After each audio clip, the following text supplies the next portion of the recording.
नए कैंपोंग की टूरिस्टिक भीड़ से कहीं दूर, जहां रास्ते खत्म हो जाते हैं और खामोशी शुरू। वहां हमें कुछ ऐसा मिला जो शायद वहां होना ही नहीं चाहिए था।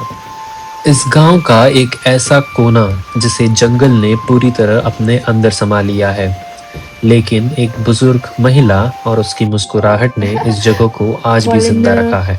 app มี इस 12 App มี मिनट की about जर्नी Thai में Thai मेरे language साथ used उस really डर very को often. महसूस करना जो सुकून के बहुत करीब है, और उस अकेलेपन को देखना जो शायद दुनिया का सबसे खूबसूरत एहसास है। एक नया दिन, एक नया ठिकाना। हमने मैं कैंपोंग में एक नया जगह रेंट किया और बस निकल पड़े, ढलता हुआ सूरज देखने। आज मैं आपको ले चलूंगा मैं कैंपोंग के सबसे आइसोलेटेड और खूबसूरत कैफे में, जो बसा है जंगल के बीचों बीच और इस गांव के आखिरी छोर पर। शुरुआत में सब बहुत नॉर्मल था। हम दोनों बातें कर रहे थे, हंसी मजाक कर रहे थे और बस चलते जा रहे थे। वही एक्साइटमेंट जो हर ट्रैवलर में होती है। लेकिन जैसे जैसे गांव पीछे छूटता गया, हमारी बातें भी कम होने लगी। जंगल की कुछ अपनी आवाजें होती हैं, जैसे उन झरनों का गिरना, जंगल के छोटे छोटे कीड़ों का शोर और हमारे पैरों की आहट। जब शोर कम हो तो इंसान अपने आसपास की चीजों को बेहतर देख और समझ पाता है। हमने भी वही किया। हमने जंगल के खालीपन को और उसके आवाजों को बहुत अच्छी तरह से महसूस किया।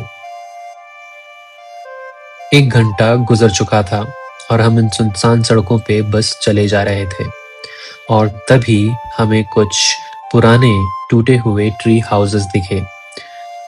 ऐसा लगा जैसे वक्त यहाँ रुक सा गया हो, क्योंकि जंगल ने इन इमारतों को पूरी तरह से अपने अंदर समा लिया था। यहाँ हर तरफ गीली मिट्टी और लकड़ियों की खुशबू हवा में तैर रही थी। एक तरफ था जंगल का बहता हुआ पानी का शोर और दूसरी तरफ सुनसान सी सड़क, और बीच में हम दो। गांव के इस जगह की ऐसी हालत देखकर हम दोनों ने सोचा कि क्या हमें आगे जाना चाहिए या नहीं, क्योंकि गांव वालों के हिसाब से यहाँ से 6 किलोमीटर कड़ी चढ़ाई के बाद एक व्यू पॉइंट था और उसके बाद सिर्फ जंगल ही जंगल। हमें ये भी कहा गया था कि शाम के वक्त इस जगह पे घूमना ठीक नहीं, लेकिन ये बात हम जैसे सरफिरे ट्रैवलर्स को कौन समझाए, तो हमने डिसाइड किया कि हम थोड़ा और आगे जाएंगे।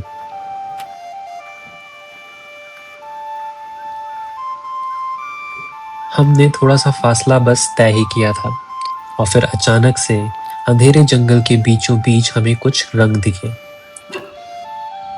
छोटे छोटे जुगनुओं की तरह चमकती एलईडी लाइट्स, रंग बिरंगे कागज और पुराना सा एक वेलकमिंग बोर्ड। हम दोनों बिल्कुल दंग रह गए, क्योंकि ये मैं कैंपोंग का आखिरी कोना था और यहाँ बसा था एक छोटा सा कैफे जो किसी पुरानी फिल्म के सेट जैसा लग रहा था।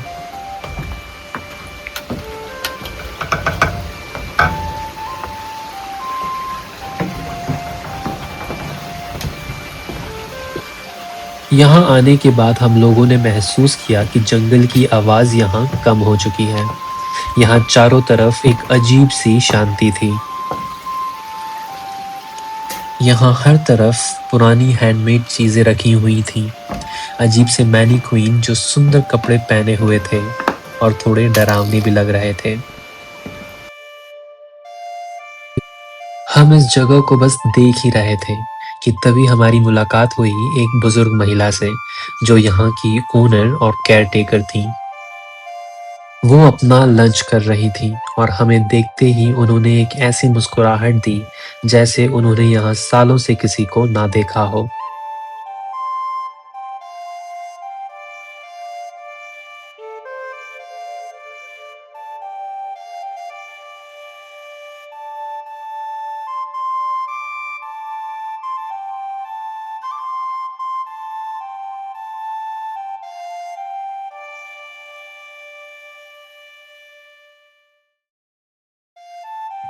वहाँ बैठकर जब हमने उनसे बातें की, तो हमें समझ आया कि वो वहाँ बिल्कुल अकेले रहती हैं, अपने हस्बैंड और पेट डॉग के साथ।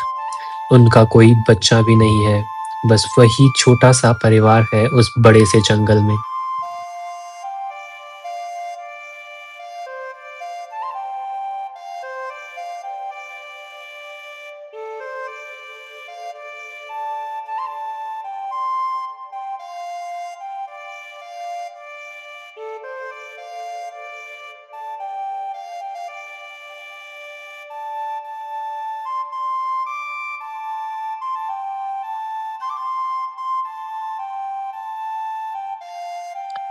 उन्हें देखकर ऐसा लग रहा था कि वो अकेली तो हैं, पर उन्हें इसकी आदत हो चुकी है।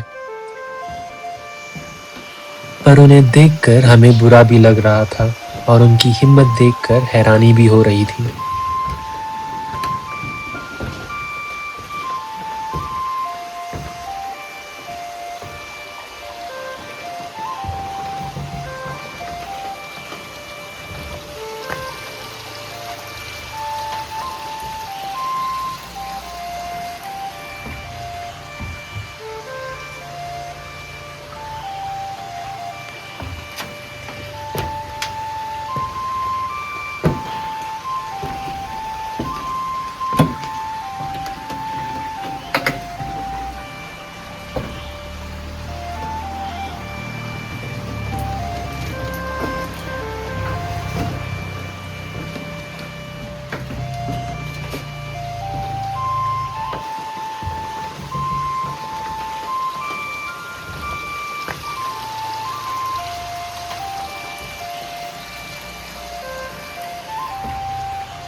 हमने उनसे कई सारी बातें की, इंडिया और थाईलैंड की सिमिलैरिटीज़ के बारे में, दुनिया के बदलते हुए हालातों की वजह से उनकी ज़िंदगी पे पड़ने वाले असर, और इस बीच उन्होंने हमें थाई लैंग्वेज के कुछ Thailand शब्द can भी use सिखाए। very often.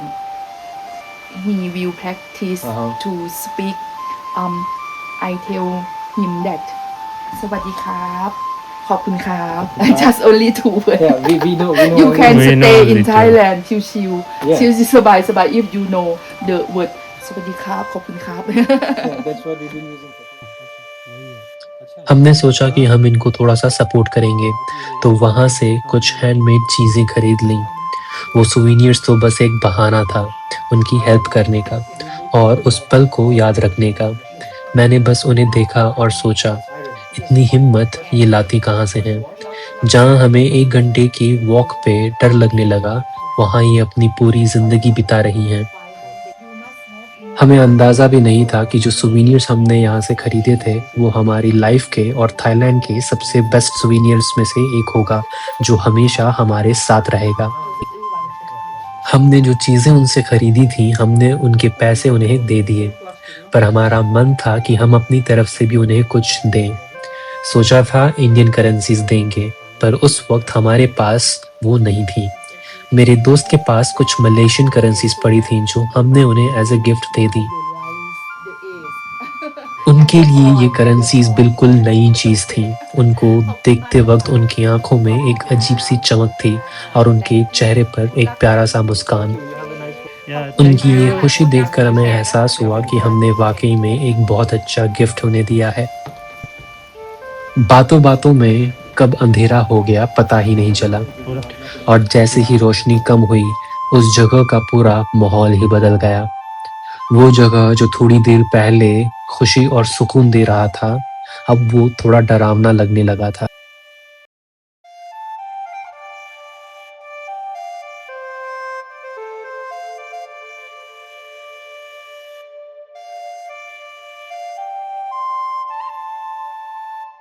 हर ट्रिप की तरह इस ट्रिप का भी मुश्किल घड़ी आ चुका था।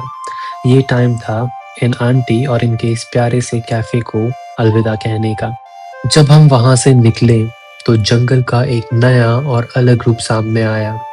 अंधेरा बहुत गहरा था, पर अब वो डराने वाला नहीं, बल्कि बहुत पुरसुकून लग रहा था।